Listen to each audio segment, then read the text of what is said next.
Assalamualaikum warahmatullahi wabarakatuh. Perkenalkan nama saya Febri Tugas Umroh dari kelas SKE 02. Pada video ini saya akan membahas dari hasil penulisan ujian akhir semester saya.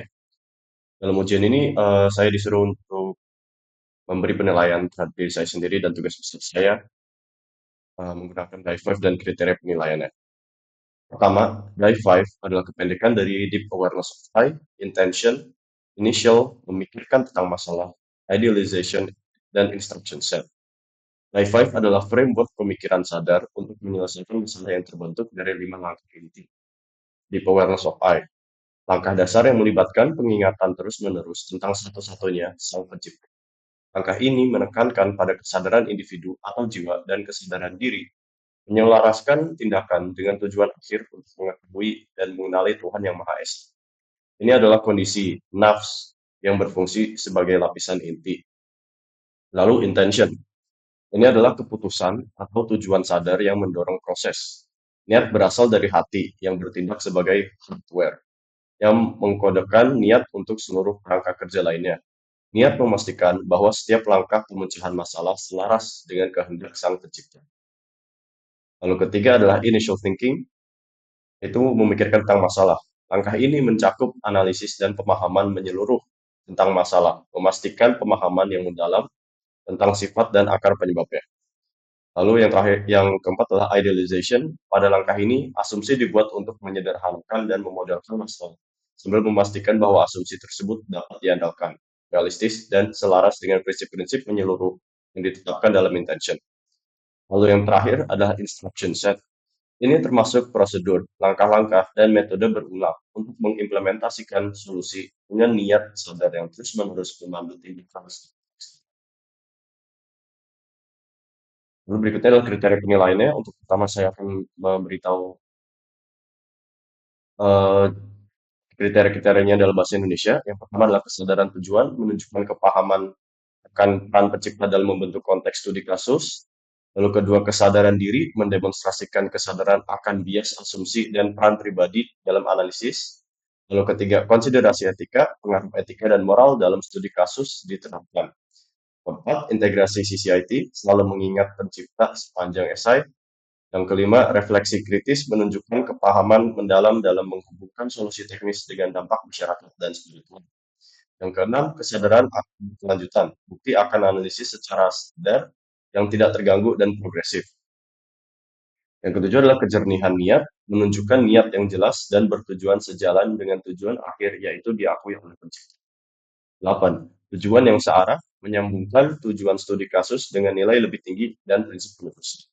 9. Relevansi niat, memastikan niat mempergunakan peruan teknik dunia nyata dengan efektif.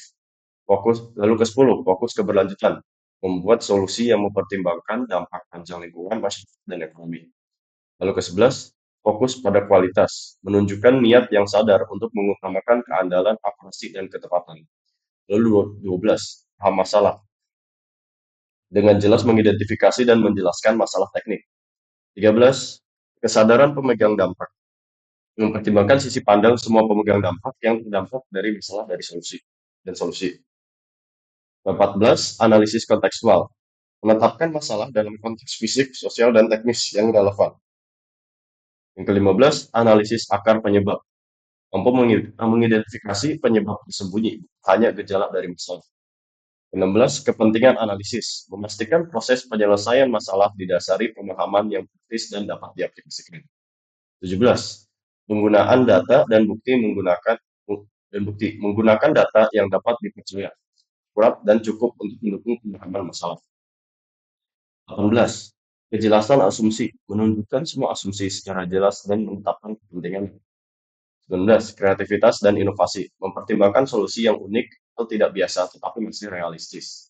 20. Realisme fisik, memastikan idealisasi searah dengan hukum fisika dan prinsip teknik. 21.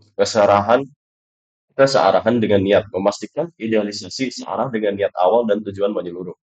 22. Skalabilitas dan adaptabilitas, mempertimbangkan apakah solusi yang diidealkan dapat ditingkatkan skalanya dan dapat diadaptasikan dalam konteks berbeda. 23. Kesederhanaan dan keindahan, Menggunakan solusi yang efisien, sederhana, dan indah ketika menyelesaikan masalah rumit. 24. Kejelasan langkah. Menjelaskan setiap langkah proses solusi secara jelas dan berakal. 25. Kepemahaman. Memasukkan semua aspek solusi yang penting tanpa meninggalkan celah. 26. Interpretasi fisik. Menjelaskan makna fisik dari semua hasil numerik atau pilihan rancangan. 27. Minimalisasi error. Memasukkan prosedur untuk mengurangi error dalam penerapan solusi. 28.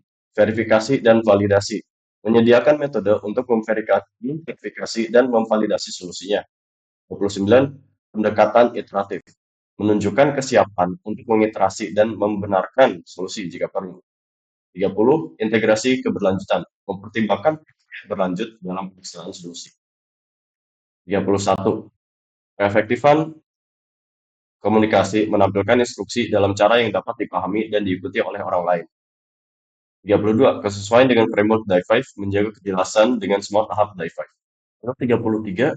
Kualitas dokumentasi. Memberi dokumentasi solusi yang jelas, lengkap, dan profesional. Berikutnya saya akan menjawab, saya akan balik kembali kepada kriteria penilaian pertama. Itu jawaban saya adalah saya paham bahwa Sang Pencipta Allah Subhanahu wa Ta'ala memberikan kami kemampuan untuk bertani. Lalu kedua, saya paham akan opini, pemikiran, dan kekurangan saya yang dapat mengganggu analisis dan berusaha untuk mengurangi ketergantungan. Yang ketiga, saya memilih kasus studi ini untuk membuat para petani bekerja. Keempat, saya akan terus mengingatkan diri akan Allah Subhanahu wa Ta'ala dalam menulis essay ini. Kelima, studi kasus ini diharapkan dapat memberi solusi kepada masalah teknik dan membantu masyarakat serta keimanan diri sendiri. Keenam, kesadaran keberlanjutannya, saya terus meningkatkan kualitas analisis dengan menambahkan ilmu dan menerapkannya. Ketujuh, niat utama saya adalah untuk membantu para petani dan menambah ilmu. Lalu untuk jawaban nomor 8, saya menyambungkan tujuan studi kasus dengan nilai-nilai universal seperti meningkatkan produktivitas pertanian dan keberlanjutan. 9, niat saya adalah memenuhi kebutuhan teknik dunia nyata dengan merancang sistem hidrolik efisien dan efektif untuk petani. 10, saya mempertimbangkan dampak lingkungan, sosial, dan ekonomi jangka panjang dalam desain sistem hidrolik. 11, saya berkomitmen untuk memastikan keandalan, akurasi, dan presisi dalam setiap langkah perancangan. 12, saya mengidentifikasi masalah teknis secara jelas, yaitu kebutuhan sistem hidrolik yang mampu mengangkat beban sehingga 800 kg. Lalu ke-13, saya mempertimbangkan perspektif semua stakeholder yang terpengaruh oleh solusi ini, termasuk petani. 14, saya menetapkan masalah dalam konteks fisik, sosial, dan teknis yang relevan dengan tantangan pertanian di Indonesia. 15, saya mengidentifikasi penyebab tersembunyi dari masalah produktivitas pertanian, bukan hanya gejalanya. 16, proses penyelesaian masalah saya didasari pemahaman praktis yang dapat diaplikasikan di lapangan. Ke-17, saya menggunakan data yang akurat dan dapat dipercaya untuk mendukung pemahaman masalah. Lalu ke-18, semua asumsi dijelaskan dengan jelas, termasuk beban maksimum, yaitu F sama dengan massa kali gravitasi sama dengan 800 kali 9,81 yang mendapatkan angka 7.848 Newton.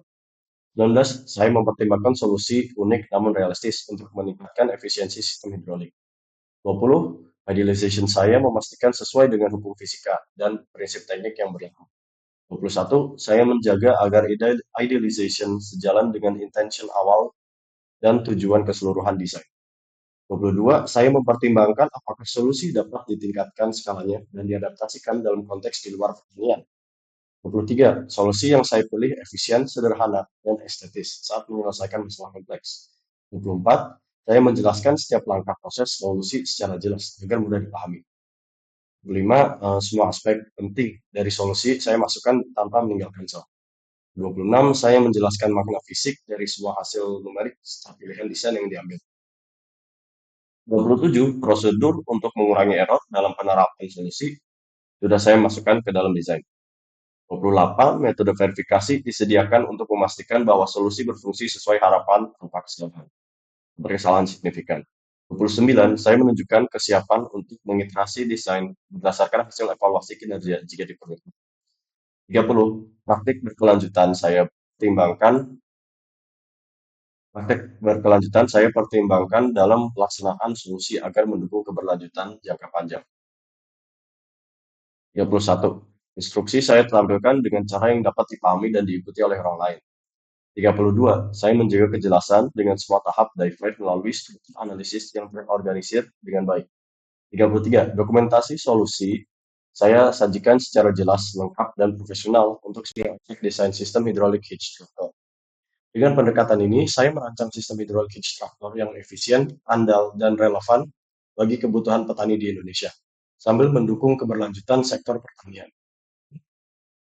Berikut adalah rumus-rumus terkait, yaitu tekanan, di mana saya mendapatkan tekanan 1 megapascal yang perlu dikeluarkan oleh sistem hidrolik, daya yang dibutuhkan pompa sebesar 1,57 kW, kerugian tekanan pada pipa sebesar 17 pascal,